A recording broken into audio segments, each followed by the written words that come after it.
digital marketing ကိုပိုင်ပိုင်နိုင်လေ့လာပြီးတော့အပေါ်ဝင်ရှာချင်တာဖြစ်စေမိမိလုပ်ငန်းတိုးတက်အောင်ပြုလုပ်ဖို့ဖြစ်စေအခြားခြားသောကုမ္ပဏီများအတွက်ပေါ့နော်ကျွန်တော်တို့ digital marketing service ပေးဖို့စဉ်းစားနေတဲ့သူတွေအတွက်ဘယ်လိုပြင်ဆင်ထားသင့်လဲဆိုတဲ့အချက်ကလေး၅ချက်ကိုကျွန်တော်ဒီဗီဒီယိုလေးထဲမှာမျှဝေသွားမှာဖြစ်ပါတယ်ကျွန်တော်ကတော့ Kyaw Zin Lat ပါ digital marketing trainer consultant coach ကြောင့်ဖြစ်ပါတယ်ဟုတ်ပြီအဲ့တော့ကျွန်တော်မျှဝေသွားမယ့်အချက်ကလေး၅ချက်ကတော့ဒီမှာတွေ့တဲ့အတိုင်းပဲပေါ့နော်ဒါလေးတွေကျွန်တော်တစ်ချက်ချင်းကိုကျွန်တော်မျှဝေသွားမှာဖြစ်ပါတယ် okay ပထမဆုံးအနေနဲ့ပေါ့နော်ကျွန်တော် name 1လောက်ရမယ့်အချက်ကတော့ကျွန်တော်တို့ land digital marketing fundamental ပေါ့နော် digital marketing အခြေခံအကျဆုံးအချက်တွေကိုကျွန်တော်တို့ပထမဆုံးစလေ့လာဖို့လိုပါတယ်အဲ့ဒီမှာတော့ core technique competency ပေါ့နော်အဓိကလေ့လာမယ့်အပိုင်းတွေတော့ရှိတယ်အဲ့ဒါတွေကတော့ဗာလဲဆိုတော့ကျွန်တော် social media marketing နဲ့ advertising ဖြစ်တယ်အဲ့ဒါတော့အားလုံးသိတဲ့အတိုင်းပဲ Facebook TikTok YouTube LinkedIn နဲ့ Instagram တွေကိုလေ့လာသင့်တယ်ပြီးရင်တော့ကျွန်တော်တို့နိုင်ငံမှာတော့အသုံးပြုမှုနည်းတယ်သို့တော့ကျွန်တော်တို့ဒီ SEO SEM လို့ခေါ်တဲ့ search engine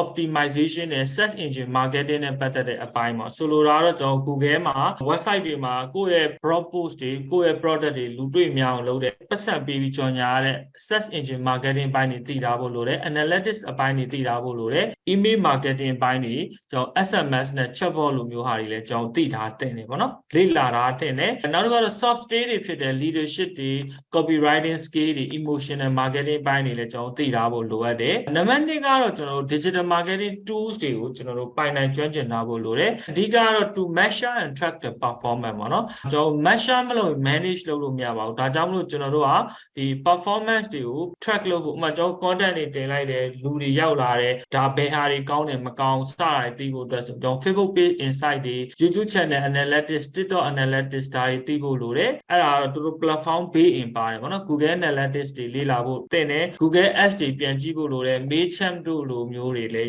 းသိတာတင်တယ်ပေါ့နော် fan page ကမှတော့ဒါ third party tools တွေပေါ့နော်ဒါ competitor တွေကိုလည်း research လုပ်လို့ရတယ် operation နဲ့ပတ်သက်ရင်တော့ Google Drive တွေ Trello တွေ Google Doc တို့လိုမျိုးတွေကိုကျွန်တော်တို့ကျွမ်းကျင်ထားတဲ့ content marketing နဲ့ပတ်သက်ရင်တော့အရန်မိုက်တယ် answer the publish.com တော်တော်မိုက်တယ်သူကတော့ကျွန်တော် content idea တွေရတယ်ပြီး copy AI ဆိုတာလည်းရှိတယ်သူကတော့ကိုရေးချင်တဲ့ keyword တွေနဲ့ topic တွေထည့်လိုက်တာနဲ့တပုတ်လုံးရေးပေးတယ်တခုရှိတယ်သူအင်္ဂလိပ်လိုဆိုတော့ကျွန်တော်တို့ Google Translate လေးတော့ပြန်သုံးရမယ် photo video editing နဲ့ပတ်သက်တဲ့ tools တွေမှာတော့ Canva နဲ့ Pixel ပေါ့နော် Canva ကတော့ကျွန်တော်ပုံရော video ရောရတယ်ဒီ Pixel မှာတော့ကျွန်တော်တို့အခြား video script တွေကိုကျွန်တော်တို့ script တော့မဟုတ်ပေါ့နော် video sample တွေကျွန်တော်တို့ HD နဲ့ download ဆွဲလို့ရတယ် research နဲ့ပတ်သက်လာရင်တော့ကျွန်တော် Facebook ad library ပေါ့နော်ဒါတွေကတော့ကျွန်တော် tools တွေအနေနဲ့ကျွန်တော်လေ့လာထားတဲ့အရာတွေပေါ့နော် okay နံပါတ်3ကတော့ကျွန်တော် digital marketing portfolio တခုစောက်ရမယ်အဲ့တော့နံပါတ်1မှာကျွန်တော်တို့လေ့လာထားတဲ့ channel တွေเนาะ skill တွေကျွန်တော်သိသွားတယ်နံပါတ်2မှာတော့ကျွန်တော်တို့ measurement tools တွေပေါ့နော်ဒါတွေကျွန်တော်သိသွားပြီဆိုရင်เนาะအဲ့ဒီအချိန်မှာအချိန်တစ်ခုရောက်လာပြီကျွမ်းကျင်သွားပြီဆိုရင်เนาะ portfolio တစ်ခုတည်ဆောက်ရတော့မယ်ကျွန်တော်ဘာတွေကို showcase လုပ်ရမလဲ showcase လုပ်တယ်ဆိုတာကိုယ့်ရဲ့ဒီဟိုဟာတွေကိုပြသတာပေါ့နော်အဲ့တော့ကျွန်တော်တို့ရဲ့ teamwork skill တွေ teamwork တွေမှာ workflow တွေကိုဘယ်လိုလုပ်ခဲ့ဘူးတယ် communication ဒီ team တွေနဲ့ဘယ်လိုလုပ်တယ်ပြီးရင် deadline တွေပြီးအောင်ဘယ်လိုလုပ်လဲစတာတွေကြိုတင်ပြင်ဆင်တာ planning တွေဘယ်လိုလုပ်လဲပေါ့နော်ဟိုမှာကျွန်တော်တို့ content plan တွေ content calendar တွေဘယ်လိုလုပ်လဲ strategic thinking အဲ့တော့ကျွန်တော်တို့လုပ်ငန်းတစ်ခုအတွက်ပေါ့နော်ဘယ်လိုမျိုးအောင်မြင်အောင်လုပ်ရမယ်လေပေါ့နော် market ထဲကိုဘယ်လိုဝင်ရမလဲ brand position ဘယ်လိုယူရမလဲစတဲ့အပိုင်းတွေတွေးတောနိုင်ရမယ်ပြီးရင်ကိုယ့်ရဲ့ honesty ကိုကျွန်တော်ပြသနိုင်ဖို့အတွက်တခါတည်း portfolio ကိုစောက်ထားပေါ့နော်ပြီးလို့ရှိရင်ကိုကဘယ်လိုလေ့လာထားတယ်ဘာကို reference လုပ်ထားတယ်ပြီးလို့ရှိရင်ကိုယ့်ရဲ့ဒီ project တွေကိုတယောက်တည်းလုပ်တာမဟုတ်ပဲဘယ်လိုတွေပါတယ်စတာတွေကျွန်တော်တို့ credit ပေးပြီးရှင်းပြဖို့လိုတယ်ဥပမာကျွန်တော်အခုပြောပြတဲ့အပိုင်းတွေဆိုရင်လေကျွန်တော်အနေနဲ့ဒီ link လေးရှိတယ်ပေါ့နော်ဒီ website ကနေပြီးတော့ကျွန်တော်တို့ research လုပ်ပြီးတော့ကျွန်တော်ပြန်ရှင်းပြတာပေါ့နော်ဥပမာဒါကိုကျွန်တော်နှိပ်လိုက်မယ်ဆိုလို့ရှိရင်ဒါလေးကိုကျွန်တော်ပြန်ရှင်းပြတာဒီမှာမှကျွန်တော်အတွေ့အကြုံနဲ့အခြားခြားသောသူတွေရဲ့အတွေ့အကြုံတွေကိုကျွန်တော်မေးမြန်းပြီးကျွန်တော်ရဲ့အတွေ့အကြုံတွေနဲ့ပေါင်းပြီးတော့ဒီထဲမှာကျွန်တော်ပြန်ရှင်းပြတ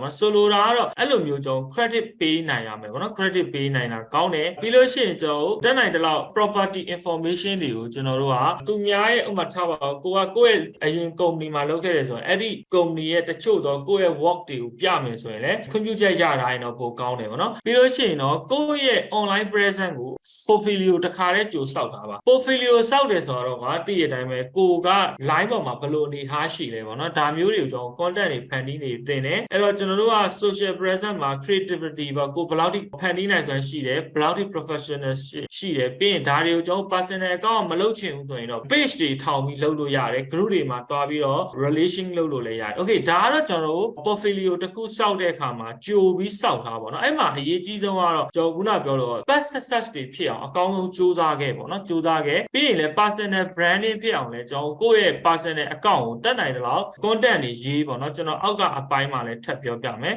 အဲ့တော့ develop your marketing resume ပေါ့သူကတော့ cover letter တို့ resume တို့เนาะဒါမျိုးတွေပေါ့အဲ့တော့6 second to make your first impression တော့ကိုယ့်ရဲ့ဒီ resume ကိုမြင်လိုက်တာ နဲ့အချိန်6 second လောက်အတွင်းမှာပေါ့နော်ကျွန်တော်က first impression ကိုရအောင်လုပ်ရမှာဖြစ်တယ်ဒါကြောင့်မို့ကျွန်တော်ကြိုတင်ပြင်ဆင်ထားဖို့လိုတယ်ဒါကြောင့်မို့တက်နိုင်တယ်လို့ clean and well organized ကိုပေးခြင်းတဲ့ data တွေကဘာ data တွေလဲတက်နိုင်တော့ကျွန်တော်တို့ S 3လုံး formula လို့ခေါ်တယ်ပေါ့နော် success ကျွန်တော်အောက်မှာလည်းရေးထားပါတယ် success ဘာတွေအောင်မြင်ခဲ့တယ်ဘာတွေအားသာလဲပြီးရင်ကိုကဘယ်လို company တွေကိုရှာဖွေနေလဲပေါ့နော်အဲ့ဒါမျိုးတွေကျွန်တော်တို့ဖော်ပြနိုင်ဖို့လိုတယ်ပြီးရင် information ကတက်နိုင်တယ်လို့တိတိကျကျပြောတာကောင်းတယ်ဟိုမှာကျွန်တော်ဘယ်နှခုနှစ်ကဘာလုပ်ဘူးတယ်ဘယ်လိုလုပ်ဘူးတယ် team member ဘယ်နှယောက်ပါတယ်အဲ့လိုတိတိကျကျလေးတွေကိုမှတ်ထားလို့ရတယ်တကယ်လို့ကိုကမမှတ်ထားနိုင်ဘူးမေမေပြောင်နေတဲ့သူဆိုရင်တော့ပြန်ပြီးတော့ကိုယ့်ရဲ့ company မှာကိုလုပ်ခဲ့တဲ့ process တွေတခြားပြန်ပြီးတော့မေးပေါ့နော်ကိုဘာတွေလုပ်ခဲ့တယ်ဘယ်သူတွေပါခဲ့တယ် emphasize အားစိုက်ရမယ့်အပိုင်းတွေရှိတယ်ကိုယ့်ရဲ့ skill တွေကိုအားစိုက်ပါကိုယ့်ရဲ့အရင်တုန်းကလုပ်ခဲ့တဲ့အလုပ်တွေကိုအားစိုက်ပြီးပြခိုင်းတာပေါ့နော်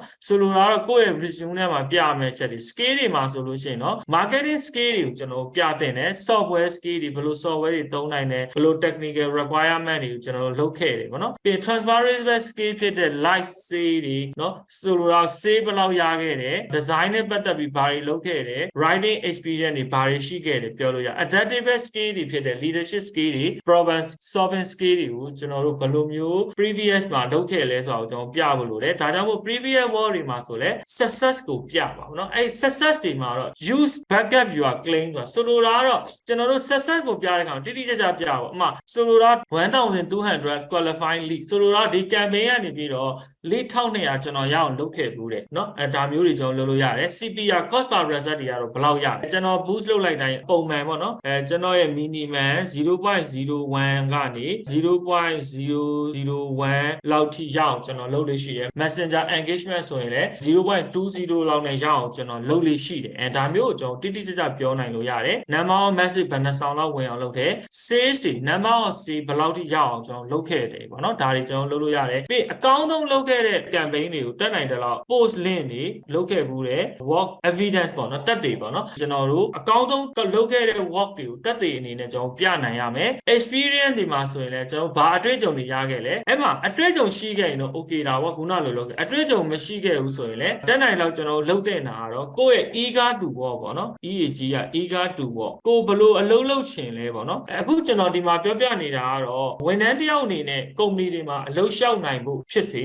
client ကို pitch လုပ်ဖို့အတွက်ကျွန်တော်ပြင်ဆင်မှုတွေကိုပြောနေတာဖြစ်တယ်အဲ့တော့ကိုကအတွေ့အကြုံမရှိဘူးဆိုရင် yes ဆိုရင်တော့အပေါ်မှာ success တွေပြပါမရှိဘူးဆိုရင်တော့အလုပ်လုပ်ချင်တဲ့စိတ်ရယ် how you can fit ပေါ့เนาะကိုကဒီ company တွေဘယ်လိုမျိုး fit ဖြစ်အောင်အလုပ်လုပ်ပါမယ်ဆိုတာကိုကျွန်တော်တေချာဖော်ပြဖို့လိုတယ်ကိုယ့်ရဲ့ social media post တွေကိုကျွန်တော်တို့တင်ထားရမယ်ပြနိုင်ရမယ် content marketing article တွေကျွန်တော်တို့ဘာတွေရေးဘူးလဲပြနိုင်ရမယ်ပြီးလို့ရှိရင် clearly engage your role in their creation ပေါ့เนาะဆိုလိုတာကိုက post တစ်ပုဒ်ပြလိုက်တာ နဲ့ဒါက content ကိုကျွန်တော်အကိုယ်တိုင်ရေးထားတာဒါမှမဟုတ်ဒီ content မှာပါဝင်ဖို့အတွက်ကျွန်တော် strategic thinking ကျွန်တော်အားစိုက်ထားတာရေးတာကတော့ဘယ်သူဒီပုဒ်ကတော့ကျွန်တော်ရေးတာဒီပုဒ်ကကျွန်တော်ရေးတာမဟုတ်ကျွန်တော် idea ပါတယ်စသဖြင့်ပေါ့เนาะဒီလိုမျိုး honesty ကိုပြနိုင်ရမယ်ပေါ့เนาะအဲ့တော့ strategic plan တွေကိုဘယ်လိုလုပ်ခဲ့တယ်ကိုယ်တိုင် content ရေးခဲ့တာလား design layout ကိုပြောခဲ့တာလား campaign တွေကို boost လုပ်ရုံလုပ်ခဲ့တာလားဒါတွေကိုကျွန်တော်တို့ပြောပြနိုင်ရမယ်ပေါ့เนาะ okay ပြီးရင်တော့ကိုယ့်ရဲ့ resume ကို job posting သူတို့ company ကတင်ထားတဲ့ job post ကို like ဖတ်တေချာဖတ်ပြီးတော့သူတို့ရဲ့ online presence ကိုကြည့်ပြီးတော့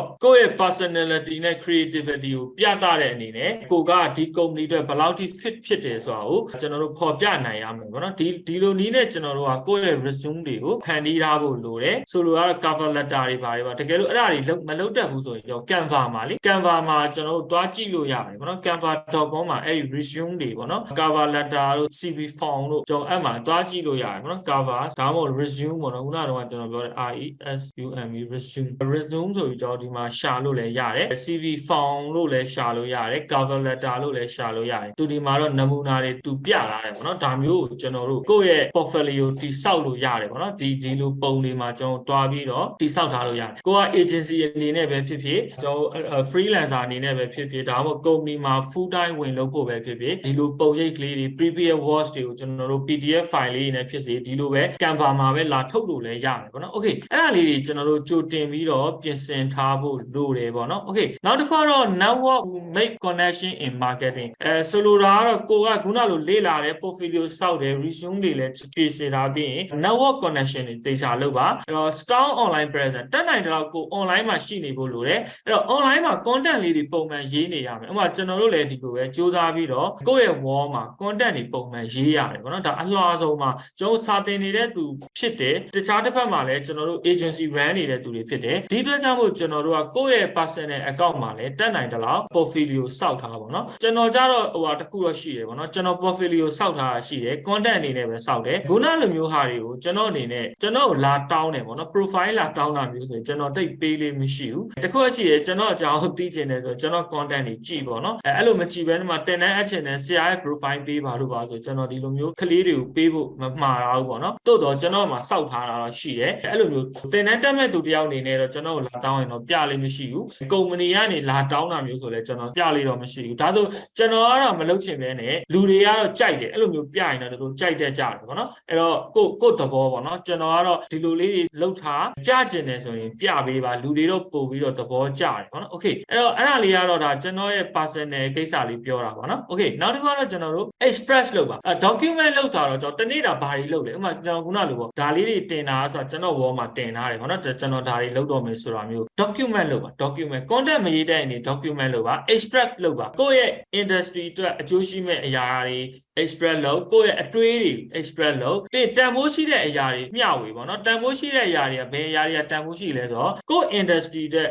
ကြုံနေရတဲ့ problem တွေကို solution အဖြေထုတ်ပေးရတဲ့ content တွေကိုမျှဝေလို့ရအခုကျွန်တော်အခုလုပ်နေတာလဲအဲ့ဒီကိစ္စပေါ့နော် problem with solution ဆိုတာအဲ့တော့လူတော်တော်များများ digital marketing လုပ်ချင်တယ်ဘယ်ကစမှန်းမသိဘူးဒါကြောင့်မို့ကျွန်တော်ဘယ်လိုစပါဆိုပြီးတော့ဒီလို video လေးလုပ်တယ်လို့မျိုးပေါ့နော်ကျွန်တော်တို့တက်နိုင်တော့အဲ့ဒါတွေကိုကျွန်တော်တို့ value video တွေ value content တွေဖန်တီးပေးလို့ရတယ် networking event တွေ online မှာ offline မှာတွားတက်လို့ရတယ် conference တွေတွားတက်သင့်တယ်ပေါ့နော် okay အဲ့ဒါတော့အချက်၅ချက်ပေါ့နော်ဟုတ်ပြီအဲ့ဒီအချက်၅ချက်လုပ်သင့်ရလားပေါ့ demand ရှိရလားလို့ပြောရင်တော့ demand တွေရမ်းရှိပါတယ် digital marketing ကလုံးဝ demand ရှိတယ်ကျွန်တော်အလုပ်လျှောက်ဖို့ပဲဖြစ်စေကိုယ်ပိုင်လုပ်ငန်းအတွက်ပဲဖြစ်စေ demand ရှိပါတယ်အဲ့တော့အရန်ဟိုမှာအမြန်တိုးပွားနေတဲ့ industry တစ်ခုဖြစ်တယ် hotspot ကတော့ hotspot ပေါ့နော် hotspot ကတော့ကျွန်တော်တို့ဒီမှာ90%သော company တွေကတဲ့ invest ရင်းနှီးမြှုပ်နှံပြုလုပ်ကြတယ်တဲ့ content တွေ social media marketing တွေကိုသူတို့ပြုလုပ်ကြတယ် marketer တွေတော်တော်များများ64%လောက်က marketing budget တွေကိုသူတို့တိုးပြီးလုပ်ကြတာဆိုလိုတာတော့ဒါဒီ market ကြီးကလုံးဝကို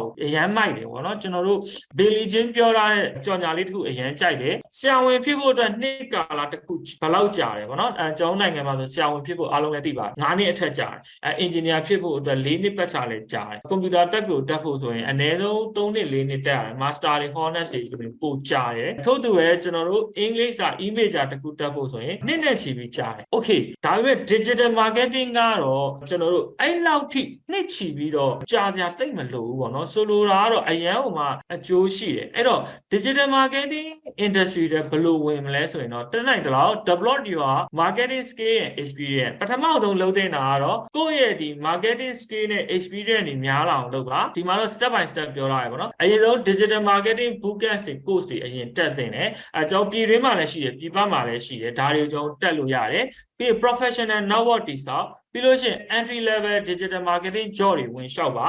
internship ဆင်းလို့ရရင်ဆင်းပါပေါ့နော်ပြီးလို့ရှိရင်တော့ကျွန်တော်တို့ဒီမှာပေါ့နော် possible to get into digital marketing with no experience မရှိဘဲနဲ့ကျွန်တော်တို့ဝင်လို့ရလားပေါ့နော်အရင်ဆုံးလုပ်တဲ့တော့ right skill တွေဖြစ်တဲ့ social media marketing advertising တွေလေ့လာ SEO SEM တွေလေ့လာ marketing analytics လုပ်တဲ့နည်းတွေလေ့လာ email marketing customer relationship management တွေလေ့လာပြီးလို့ရှိရင်တော့ strategy တွေကိုတက skill set ဖြစ်အောင်ကျွန်တော်တို့လေ့ကျင့်တာပါเนาะအဓိကတော့ကျွန်တော်ခုနပြောခဲ့တဲ့ do เนาะ step 1 to 5ပေါ့เนาะကျွန်တော်ပြောခဲ့တဲ့ digital marketing ဘယ်လိုလုပ်မလဲဆိုရင်ခုနကျွန်တော်ပြောခဲ့တဲ့ step 1 and step 5ဒီလုပ်ပေါ့အဲ့တော့ step 1ကတော့အားလုံးပဲသိတဲ့အတိုင်းပဲကျွန်တော် skill set တွေအရင်လေ့လာပါเนาะကျွန်တော် land digital marketing fundamental ပြီးရင် digital marketing tools တွေကိုလေ့လာပြီးလို့ရှိရင်တော့ကျွန်တော်တို့ portfolio ဆောက် resume တွေတခြားလုပ်ပေါ့เนาะ resume တခြားလုပ်ပြီးလို့ရှိရင်တော့ network လုပ်ပေါ့เนาะကိုယ့်ရဲ့ network ကိုကျယ်အောင်လုပ် okay ပြီးလို့ရှိရင်တော့ကျွန်တော်တို့အဲ့ဒါတွေသိပြီးဟေးဆိုလို့ရှိရင်တော့မေးကြည့်မယ်ဒါဆို digital marketer တယောက်ဖြစ်ဖို့ဘယ်လောက်ကြာနိုင်လဲပေါ့အဲ့ဒါကတော့မူတည်ရယ်ပေါ့เนาะဘာပေါ်မူတည်လဲဆိုတော့ကျွန်တော်တို့ self study လုပ်မှာလား okay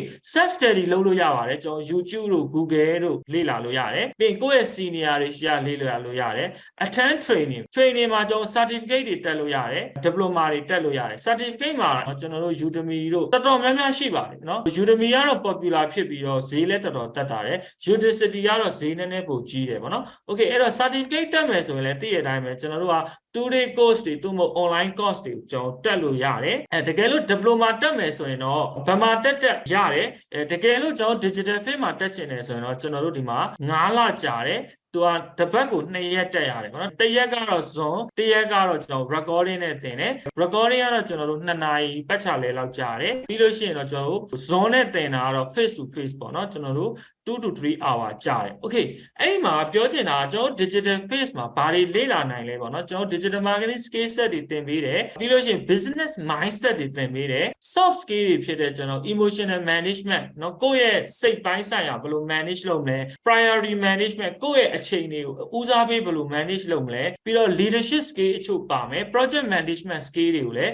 ကျွန်တော်ဒီ diploma ထဲမှာထည့်ပြီးတော့မျှဝေထားတာရှိတယ်ပေါ့နော် okay အဲ့တော့ deep take longer year ဆိုတော့ take 5 months to know သိဖို့အတွက်တော့ကျွန်တော်တို့ဒီ digital marketing မှာသိဖို့အတွက်ဘာတွေလေ့လာရမလဲဆိုတော့ကျွန်တော်ခုနပြောလို့ပေါ့နော်ကျွန်တော် skill set တွေနဲ့ပတ်သက်ရင်တော့ဒီအပေါ်မှာနံပါတ်1မှာပြောခဲ့တဲ့ fundamental တွေအများကြီးပါနော်ကျွန်တော် SMS email Facebook LinkedIn ပြီးလို့ရှိရင် YouTube Instagram TikTok Viber တို့ဘာလို့ပါတယ်ပေါ့နော်အဲ့ဒါတွေအကုန်ပါမယ်ပြီးလို့ရှိရင်တော့ကျွန်တော်တို့ပြောချင်တာကတော့လေ့လာဖို့အတွက်ကတော့9လကြာမယ် take year to expert သိဖို့အတွက်ကတော့ကျွန်တော်9လလောက်နဲ့သိသွားနိုင်တယ်ပေါ့နော်တကယ်လို့ကျွန်တော်တို့ကကျွမ်းကျင်တဲ့အဆင့်ထိရောက်ချင်တယ်ဆိုတော့နှစ်နဲ့ချီပြီးတော့ကိုကပြန်လဲလေ့ကျင့်ရမယ်ပေါ့နော်အားလုံးပြောပြမယ်ကျွန်တော်တို့သင်လိုက်မှာတော့ data တွေပေါ့နော် data တွေ information တွေသင်ပေးမယ်ဒါတွေကိုကလေ့ကျင့်ရမယ်လေ့ကျင့်ပြီးတော့ကိုယ့်ရဲ့ knowledge ဖြစ်အောင်ပေါ့နော် data တွေ information တွေကိုကျွန်တော်က package တွေချထုတ်ထားတယ် self study လို့မျိုးတောင်ရောက်မြောက်မဖြစ်ဘဲနဲ့9လအတွင်းမှာစနေကြနဲ့တစ်လချင်း